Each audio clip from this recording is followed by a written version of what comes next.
Cette émission est une gracieuseté des archives personnelles de Normand Daou.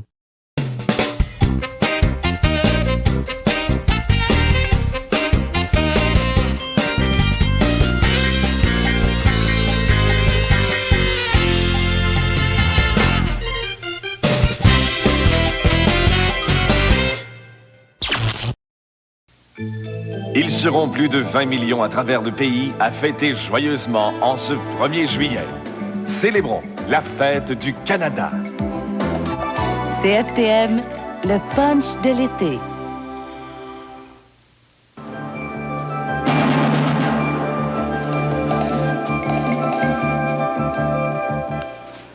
Le vendredi 1er juillet, dans l'actualité, le mauvais temps qui a eu raison de plusieurs des activités prévues à Montréal aujourd'hui pour la fête du Canada.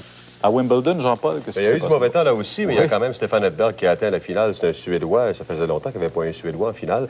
Et puis l'autre de demi-finale n'est pas terminée à cause de la noirceur, celle-là. On parle du mauvais temps, on va aller voir Isabelle. Isabelle, est-ce que ça va ou pas s'améliorer à un moment donné? Eh bien, ça va s'améliorer, mais demain matin, on prévoit un dégagement au début de la journée demain. Donc, du soleil en après-midi et pour dimanche aussi. Donc, il y a espoir. Il pleut toujours à Montréal. À tantôt pour les détails. Alors aujourd'hui, 1er juillet, le Canada a 121 ans. À Ottawa, où il faisait, semble-t-il, un peu moins mauvais qu'à Montréal, il y a plus de 10 000 personnes qui ont participé aux cérémonies marquant la fête de la Confédération, au cours desquelles le ministre Lucien Bouchard a fait l'éloge de l'entente du lac Meech. C'est sous un ciel menaçant que se sont déroulées à Ottawa les cérémonies du 121e anniversaire du Canada. Cela n'a pas empêché des milliers de visiteurs de prendre d'assaut les pelouses du Parlement pour assister au défilé traditionnel de la garde. Et aussi au défilé moins solennel du premier ministre Mulroney et de sa famille. Puisqu'il est secrétaire d'État, c'est à Lucien Bouchard qu'est revenue la responsabilité d'agir comme hôte de cette cérémonie, lui qui, il y a quelques années, prônait l'indépendance du Québec. Mais c'était, avant le lac Meech, une entente qu'il présente comme un retour aux sources. Le Canada est né il y a 121 ans, au terme d'un processus qui s'est nourri aux sources du dialogue, de la négociation et de l'ouverture. Aujourd'hui, ce sont les mêmes nécessités qui s'imposent à ce pays. Après avoir rendu hommage aux athlètes olympiques canadiens et tout spécialement aux 3 médaillés des Jeux de Calgary, c'était au tour du gouverneur général, Mme Jeanne Sauvé, de vanter l'esprit d'ouverture des Canadiens, surtout des plus jeunes. Le rêve ancien d'un pays qu'on disait impossible, ils sont en voie de le réaliser. Sur ces paroles optimistes, les 10 à 15 000 personnes présentes ont entonné l'hymne national. Ce qui a marqué le début de la vraie fête, celle qui devait déborder dans les rues environnantes. Pendant ce temps, Brian Mulroney s'offrait un long bain de foule. Pendant près d'une demi-heure, le premier ministre a serré des mains, les petites comme les grandes, une répétition sans doute pour ce qui s'en vient prochainement. On veut un autre mandat. Un autre mandat, hein? Oui, on lâchera pas, inquiétez-vous pas. Cet appel fera certainement l'objet des réflexions du premier ministre au cours des 2 prochaines semaines. 2 semaines de vacances qu'il prendra au lac Harrington, comme on prend une respiration avant de sauter à l'eau. Guy Gendron, à Ottawa. Mais à Montréal, le temps maussade a eu raison d'une grande partie des activités qui étaient prévues aujourd'hui dans le cadre de cette fête du Canada. Toutefois, le spectacle de Daniel Lavoie aura lieu comme prévu ce soir, mais à l'intérieur. Il pleuvait abondamment ce matin. À l'île Notre-Dame, la célébration d'une messe au Théâtre des Lilas a été annulée. Les efforts ont été mis sur l'ouverture officielle à l'intérieur du pavillon du Québec, où un immense gâteau attendait les visiteurs.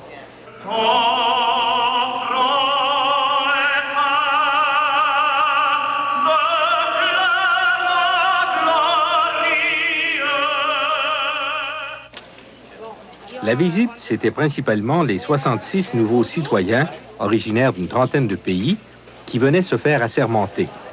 Le président de la Fête du Canada au Québec leur a souhaité la bienvenue en compagnie de représentants politiques. Je voudrais aussi, bien sûr, dire à tous les nouveaux Canadiens, bienvenue dans ce magnifique pays qu'est le Canada. Vous avez fait, je pense, un bon choix. Vous avez choisi une terre de liberté. Vous avez choisi une terre où les droits des hommes, des femmes sont reconnus, sont protégés. Puis ce fut le serment d'allégeance à la reine. Et que je porterai sincère allégeance à Sa Majesté la Reine Élisabeth II, Reine du Canada. Chaque nouveau Canadien s'est vu remettre un certificat de citoyenneté. Pendant ce temps, au centre-ville, de Sherbrooke et Saint-Denis jusqu'au carré de Mignonne, chars allégoriques, fanfares et groupes ethniques défilaient dans les rues où les lampadaires semblaient plus nombreux que les spectateurs.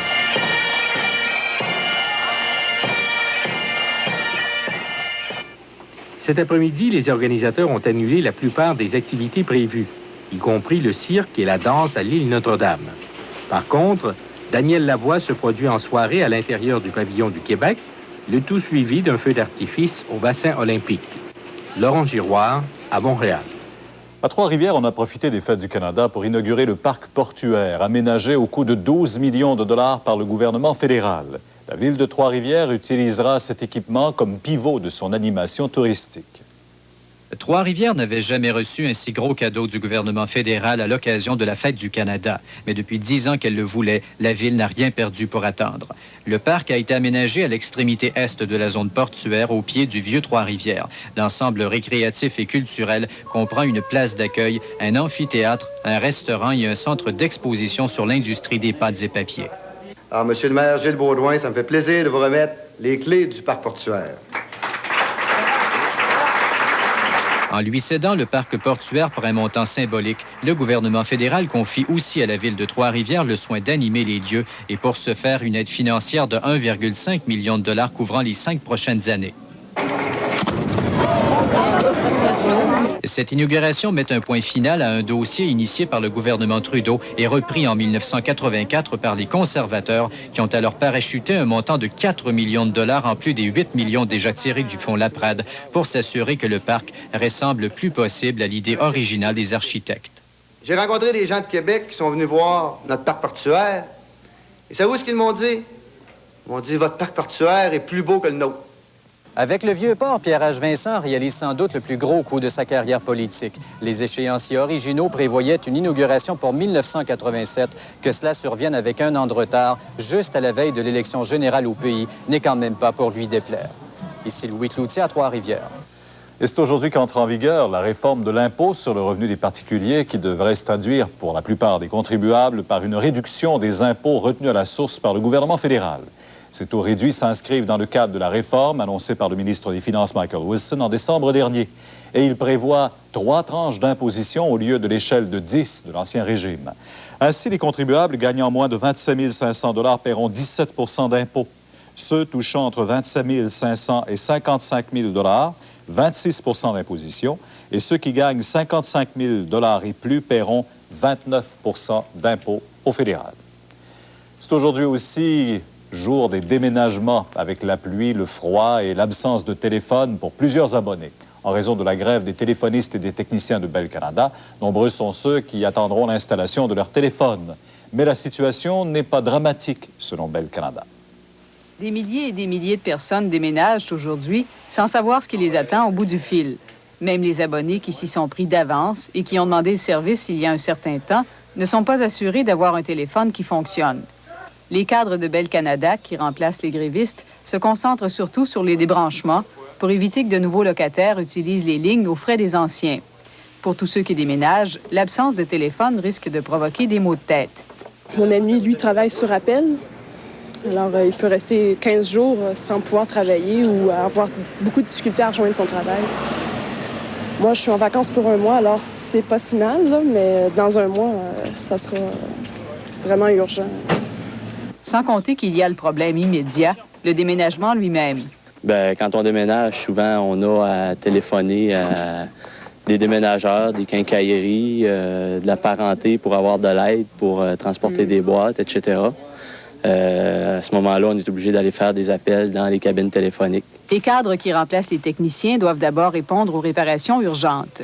Malgré la grève, quelques consommateurs ont eu leur installation de ligne ou leur mise en service, comme cet abonné au non prédestiné, M. Lachance. Parce que je sais qu'il y a des places qui ont des problèmes avec ça, mais nous autres, on n'en a pas. Ça va bien. Bell Canada rapporte qu'hier soir à minuit, 8800 abonnés à travers tout le Québec étaient dans l'attente de l'installation du téléphone. Mais ce chiffre pourrait sensiblement augmenter avec tous les déménagements du week-end. Daniel Saint-Onge, à Montréal. C'est la police de la CUM qui recommande la plus grande des prudences aux automobilistes, particulièrement cette journée nationale des déménagements, alors que des centaines de camions sillonnent les rues de Montréal. La nuit dernière, c'est cependant la chaussée glissante qui pourrait être à l'origine d'un accident de la route impliquant une camionnette et un piéton rue Sherbrooke. Le conducteur de la camionnette n'a pu éviter d'entrer en collision avec un homme qui traversait la rue. Ce dernier a subi des fractures à une jambe, en plus d'être blessé à la tête. Il a été conduit à l'hôpital Notre-Dame. On ne connaît pas la gravité de son état. À compter de ce 1er juillet, les Québécois qui circulent dans l'État de New York et qui commettent des infractions au code de la route verront ces infractions portées à leur dossier ici même au Québec. Cela inclut les infractions criminelles, dont la conduite d'un véhicule en état d'ébriété, de même que la négligence criminelle causant des lésions corporelles ou encore des décès. Toutes ces infractions et celles entraînant des points d'inaptitude seront portées au dossier du conducteur québécois. Ce n'est pas tout. À compter du 1er octobre prochain, un conducteur qui n'acquittera pas l'amende prévue par l'État de New York pour une infraction au code de la route là-bas verra son permis de conduire suspendu. Finalement, disons que les mêmes dispositions s'appliquent aux automobilistes new-yorkais venus chez nous. L'intelligence a une ville. Montréal accueille en effet l'Assemblée générale conjointe de la société Mensa, division Canada et États-Unis. Cette société internationale compte plus de 80 000 membres provenant d'une centaine de pays qui ont un point commun, un quotient intellectuel supérieur à celui de 98 % de la population. C'est l'invasion. Ils sont partout, tous plus intelligents les uns que les autres. Quotient intellectuel requis, 131 et pas moins. Âge moyen, 35 ans. Ils viennent de tous les milieux, de toutes les classes sociales. Mensa ou table en latin où tous siègent à titre égal. 1500 membres sont attendus à cette première assemblée conjointe. À l'intérieur de ça, il y a des sujets qui sont très sérieux, d'autres qui sont très légers. Je pense qu'il y a des cours de danse. Il y a par contre aussi des conférenciers sur l'âge de l'univers. Il y a des repas, évidemment. Il y a des salles de jeu. Il y a des activités pour les enfants. Alors, il y a vraiment une très grande diversité d'activités et ça reflète bien aussi ce qu'est Mensa. En plus d'offrir un lieu d'échange et de discussion, Mensa porte une attention particulière à l'éducation des enfants doués. Aux États-Unis, de nouvelles structures scolaires ont été élaborées. Les enfants doués peuvent recevoir jusqu'à 70 000 $ de bourse et terminer un baccalauréat à l'âge de 18 ans. So that they graduate with a bachelor's degree at age 18. Simon Rock College in Massachusetts is doing the same thing with boys. And so there's a movement to stop spreading out the adolescence of children to age 25 as we have now, and get them back to where they belong. Let them be productive adults at 18, if we can do so socially and educationally. And I think that's exciting. On n'aurait pas tendance à trouver qu'on marginalise un enfant parce qu'on lui fait faire du ski dans la piste d'expert, alors qu'il est capable, mais que la majorité des autres enfants sont dans les pistes moyens ou débutants. Pourtant, à l'école, tout à coup, là, si on fait d'un enfant un expert, on se sent un petit peu malheureux. C'est vrai que c'est délicat, qu'il faut faire attention. C'est une différence, pas une supériorité, mais il faut en tenir compte. Il ne faut pas oublier non plus le jeu et la sacro-sainte partie d'échecs. Vous voyez bien que malgré la différence, les membres de Mensa sont des gens comme tout le monde. Ils ne sont pas différents. Oh non.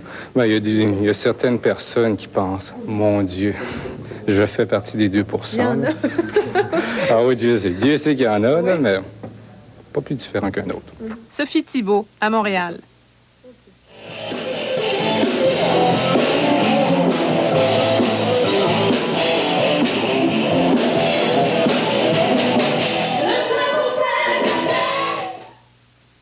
Tu veux essayer autre chose? Je les aime, les céréales. Oui, mais t'as pas encore goûté à mon délice au miel et aux noix. Un bon petit goût de miel et noix, un bon petit goût comme ça se peut pas. C'est un miel de bon choix. Cheerios au miel et noix. Quelle bonne façon de composer un petit déjeuner nutritif. C'est vraiment bon. C'est bon à croquer. C'est un miel de bon choix. Cheerios au miel et noix. Mazda célèbre son 20e anniversaire et sa meilleure année au Canada, avec au moins 1 000 $ de rabais sur les camionnettes championnes du rapport qualité-prix, les Mazda 88. Le climatiseur sans frais dans toutes les Mazda RX-7, la sportive qui se vend le mieux au pays. Le meilleur rapport qualité-prix sur toutes les Mazda. et toujours la meilleure garantie de l'industrie. Mazda célèbre sa meilleure année en vous offrant ce qu'elle a de mieux dès maintenant chez votre concessionnaire Mazda participant. Si je vous chante encore le même refrain, c'est pour vous dire combien moi j'aime ce petit vin. C'est quelque chose à boire, c'est mon hot à l'air, un goût qui va vous plaire, si doux, si frais, si franc. Et si je chante et chante encore le même refrain, c'est pour vous dire encore, hot à l'air, c'est divin.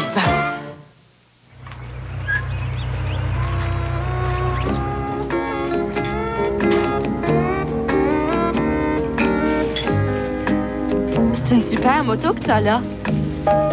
Moi aussi, j'ai un 2 roues.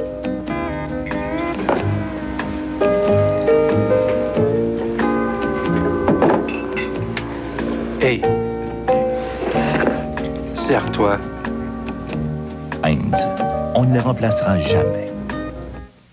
20 millions de dollars et de prix, dont 5 Mercedes et 5 Porsche seront tirés au sort ce soir à notre antenne. Télémétropole diffusera en effet à compter de 20h30 une émission spéciale Joyeux Millions Canada 88, où entre autres, au moins une personne dans l'assistance deviendra millionnaire à la fin de la soirée. Tous les ingrédients pour se mettre sur les nerfs ou à tout le moins pour se divertir un peu ont été réunis en cette journée plus que grisâtre de la Fête du Canada. À compter de 20h30, c'est à l'antenne de Télémétropole que les millions vont commencer à pleuvoir. Près de 20 millions au total, entre la valeur des voitures, les 7 millions différents qui sont tirés, le Grand Prix de 5 millions qui est tiré à l'antenne, le 1,5 million qui est tiré à l'intérieur des 50 participants, et la valeur des voitures. Guy Latraverse et Télémétropole ont en fait pour leur part déjà un peu gagné en étant choisis par l'ensemble des loteries au Canada, dont l'Auto-Québec ici, pour diffuser cette émission partout au pays, enfin, presque partout. Il y a une loi en Ontario qui leur interdit de faire plus de 15 tirages par année, et celui-ci était le 16e.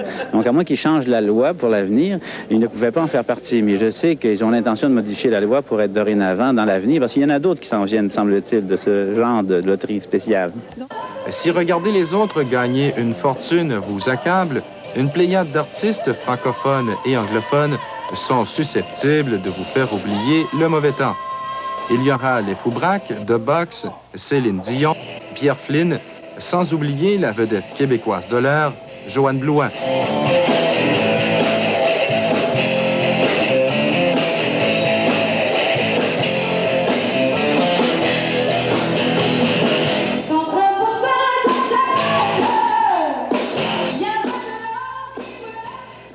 Côté animation, c'est à Yves Corbeil que revient l'heureuse tâche de distribuer le magot en compagnie de Mike Darrow, bilinguisme oblige. Même scénario à l'animation avec Dominique Michel, flanqué d'Alan Tickle. Mais ce qui devrait surtout retenir l'attention, c'est l'idée de décerner 1 million parmi 28 personnes déjà choisies chez les détenteurs de billets. 28 personnes en studio qui, au minimum, repartiront avec 6 000 $. Après une élimination pour le moins énervante, 3 finalistes seront à l'avant. 2 d'entre eux gagneront 100 000 $ et l'autre, en direct, le souffle coupé, touchera le million. À défaut de rêver au million, on pourra au moins voir de quoi on a l'air en devenant instantanément millionnaire. Guy Tremblay, à Montréal.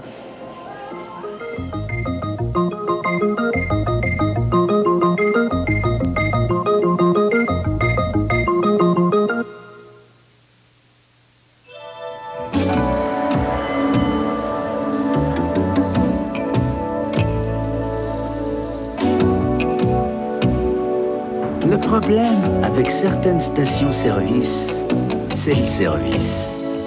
Chez Esso, vous rendre service, ce n'est pas un problème. C'est pourquoi nous vous suggérons d'essayer notre service Pas de problème sans plus attendre. Le service Pas de problème Esso. Qu'est-ce qui rend mes jambes plus douces que du satin, qui me permet d'enfiler un collant comme un rien, et qui dure plus longtemps qu'un voyage dans le sud? Nit, voyons. Ni un rasoir, ni aucune autre crème ou lotion ne rend mes jambes aussi douces, et pour aussi longtemps que Nit. Nit, pour des jambes sensationnelles. Mazda célèbre son 20e anniversaire et sa meilleure année au Canada, avec au moins 1000 $ de rabais sur les camionnettes championnes du rapport qualité-prix, les Mazda 88. Le climatiseur centré dans toutes les Mazda RX-7, la sportive qui se vend le mieux au pays. Le meilleur rapport qualité-prix sur toutes les Mazda. Et toujours la meilleure garantie de l'industrie. Mazda célèbre sa meilleure année en vous offrant ce qu'elle a de mieux dès maintenant chez votre concessionnaire Mazda participant. C'est toute une friandise de Dairy Queen. C'est l'incroyable Blizzard de Dairy Queen. Sa consistance est plus que renversante. Offrez-vous un Blizzard fait avec une Crispy Crunch, une barre score, des biscuits. À vous de choisir. Sa consistance riche est plus que renversante. Le Blizzard, toute une friandise de Dairy Queen. Plein les yeux, plein la bouche. À Wimbledon, qu'est-ce qui s'est passé de bon, Jean-Paul? Bien, il s'est passé qu'il y a au moins un match qui s'est terminé. Le Suédois Stefan Edberg a atteint la finale masculine du tournoi de tennis de Wimbledon en éliminant aujourd'hui le Tchécoslovaque Miroslav Mečír. Edberg n'a cependant pas eu la tâche facile et il a eu besoin de 5-7 pour venir à bout de son rival.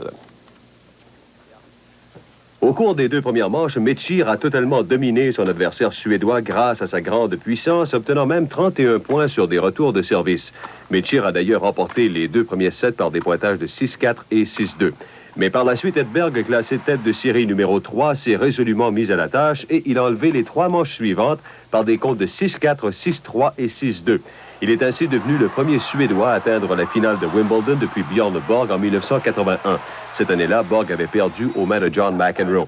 Edberg ne connaît toujours pas son adversaire en vue de la finale de dimanche, puisque dans l'autre match qui a commencé avec plusieurs minutes de retard à cause de la pluie, l'Allemand de l'Ouest Boris Becker menait par 2-7 contre 1 lorsque les officiels ont suspendu le match en raison de l'obscurité. Becker s'est littéralement moqué de Lendl au cours des deux premiers sets et il a soulevé la foule à plusieurs reprises avec des coups forts spectaculaires. Toutefois, dans la troisième manche, Lendl a résisté à l'élimination en battant difficilement Becker 18 au bris d'égalité. Donc, demain, ils compléteront leur match juste avant la finale féminine qui opposera l'Allemande de l'Ouest Steffi Graf à l'Américaine Martina Navratilova. Et au baseball, les A's d'Oakland ont remporté une 6e victoire en autant de matchs contre les Blue Jays de Toronto cette saison en emportant 2-1 cet après-midi au stade de l'Exposition nationale. Et ce match a donné lieu à tout un duel de lanceurs entre Dave Stewart et Dave Stieb. Stieb, qui visait sa 11e victoire de la saison, méritait sûrement un meilleur sort puisqu'il a offert une performance digne de mention. Il ne faudrait pas oublier non plus le travail du receveur des Blue Jays, Ernie Whitt, qui a retiré Carney Lansford en tentative de vol en 4e manche. Et ensuite, en 6e, il réservait le même sort à Louis Polonia et c'était toujours 0-0 à ce moment. Dave Stewart, qui a inscrit sa 11e victoire de la saison, a aussi été fort efficace au monticule. On le voit ici retirer sur des prises Tony Fernandez en 6e manche. C'est en 7e que les A's ont marqué leurs 2 points. Un simple au centre de Mark McGuire, alors que les buts étaient remplis, a permis à José Canseco et Dave Anderson de venir marquer et c'était 2-0. Les A's auraient pu ajouter d'autres points, mais un beau jeu de Lloyd Mosby sur une flèche de Walt Weiss s'est transformé en double retrait et c'était la fin de la menace des A's. En fin de 7e, après 2 retraits, les Blue Jays ont réduit l'écart à un seul point lorsque Kelly Gruber a produit son 50e point de la saison avec un double dans la gauche. Lloyd Mosby est venu marquer. Mais par la suite, le releveur Dennis Eckersley est venu fermer la porte aux frappeurs des Blue Jays pour récolter son 24e sauvetage de la saison, un sommet dans les majeurs. Victoire donc des A's 2-1 sur les Blue Jays. Alors voilà, Pierre, et des expos ce soir au stade Pasquale, son monticule, alors il va y avoir de l'action au stade. C'est vrai qu'ils n'ont pas eu trop de problèmes avec la pluie, eux, avec le toit, ils sont chanceux quand même. Isabelle, c'est vrai, la pluie, tiens, je vois que ça cesse un peu, quoi. Il pleut encore un tout petit peu sur Montréal et ça va rester, il va y avoir de la pluie intermittente toute la soirée pour la soirée d'ouverture du festival de jazz. D'ailleurs, on a battu des records de température froide qui dataient de 45 ans aujourd'hui et depuis quelques jours. C'est une dépression stationnaire au large de la côte est américaine qui nous affecte, mais elle tend à se dissiper un peu, donc ce qui va permettre à une crête de haute pression en provenance de l'Ontario de s'étendre sur nos régions et de nous amener du soleil pour samedi et dimanche. Les prévisions pour demain samedi, ce sera nuageux avec des éclaircies en matinée et un dégagement par la suite à Montréal, dans l'Outaouais et les Laurentides. Ce sera plus doux, un maximum de 20 à 21 degrés. Pour les régions plus à l'est, ce sera plutôt nuageux avec quelques éclaircies, plus frais, maximum 17 degrés. En ce moment, il pleut un petit peu à Montréal, il fait 15 degrés, les vents sont légers du nord-est à 5 km/h. La pression barométrique est stable à 100,74 kPa et l'humidité relative 82 %. Le soleil se lève demain à 5h11, se couche à 20h47. En ce 1er juillet, le mercure n'a atteint que 16 degrés, un nouveau record de bas maximum. Le dernier était de 19 en 1951. Le plus haut maximum était de 32 en 1963 et le minimum record 7 en 1982. Et les possibilités de précipitation sont à 40 % ce soir, cette nuit seulement 20 % et demain matin 30 %. Un aperçu pour les prochains jours. Samedi, ce sera plutôt nuageux en matinée avec un dégagement au cours de la journée. Encore assez frais, 21. Dimanche, c'est du soleil toute la journée, plus doux, 24. Lundi, probablement des averses et mardi, ensoleillé à nouveau, maximum 24 les 2 jours. Ça commence à ressembler de plus en plus à l'été. Oui, vous trouvez? Effectivement, puisque vous en parlez de l'été, on sait qu'il y a des gens qui vont se rendre sur les plages de plus en plus nombreux, les plages de l'Atlantique. Qu'est-ce que ça a l'air? Oui, pour ceux qui comptent se rendre sur la côte est américaine, ce sera nuageux dans le Maine et le Massachusetts demain et plus ensoleillé au sud. Et pour dimanche, une très belle journée. Merci beaucoup. Passez une bonne fin de semaine, Isabelle. Après la pause, on parlera du Festival de jazz.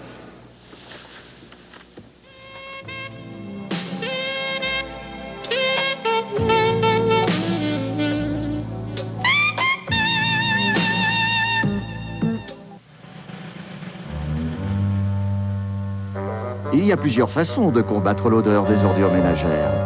Certains emploient l'épingle à linge, d'autres préfèrent masquer le problème. Et il y a ceux qui choisissent les sacs Kitchen Catchers de Glad avec l'anti-odeur exclusif GladGuard. GladGuard réprime les odeurs. Si certaines méthodes vous semblent un peu compliquées, tenez les odeurs sous bonne garde avec les Kitchen Catchers de Glad. Savais-tu que l'été burger de Wendy's est offert pour seulement 1,69 $? Sur pain grillé, du bœuf frais à 100% garni de fromage fondu, de bacon, d'une succulente sauce barbecue et de mayonnaise. Voilà enfin un hamburger au goût de l'été. Mais dépêche-toi, l'été burger de Wendy's est offert pour un temps limité pour seulement 1,69 $. L'été burger de Wendy's, c'est fraîchement bon. En veux-tu un autre? Vous êtes tous invités à une grande fête. Soyez tous prêts pour vous sauver de la monnaie. On s'appelle Léon.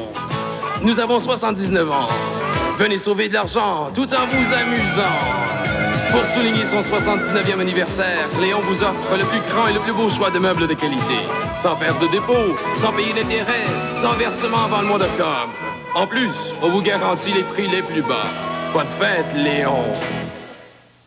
C'est l'été et ça bouge avec Shell. Shell veut vous aider à profiter des plaisirs de l'été et à aller de l'avant grâce à des produits de qualité, tels la formule Shell.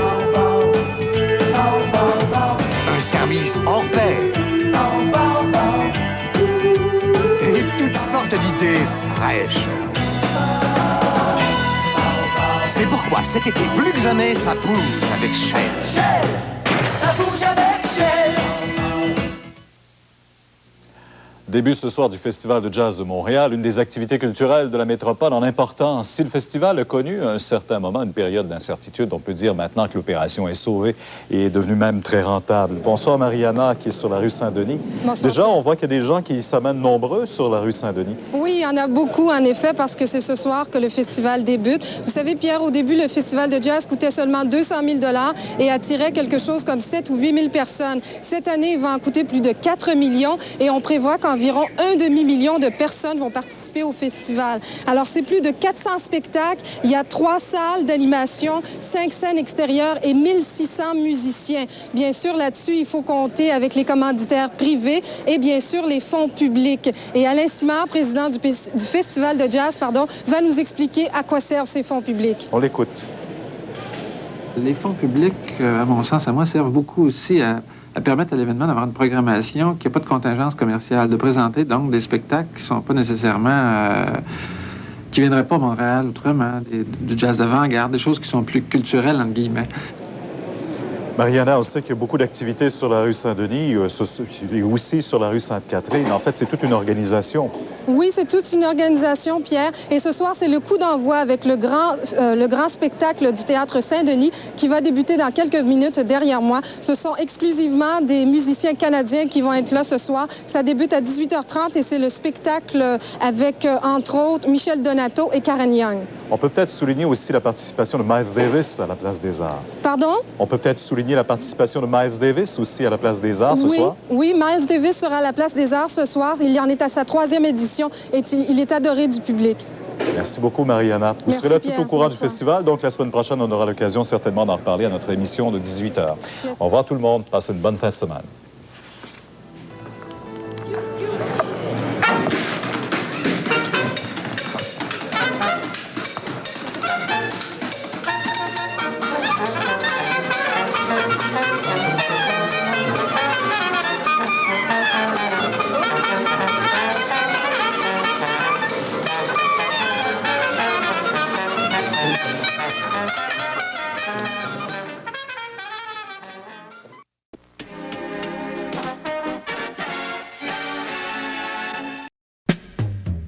Cette émission est une gracieuseté des archives personnelles de Normand Daou.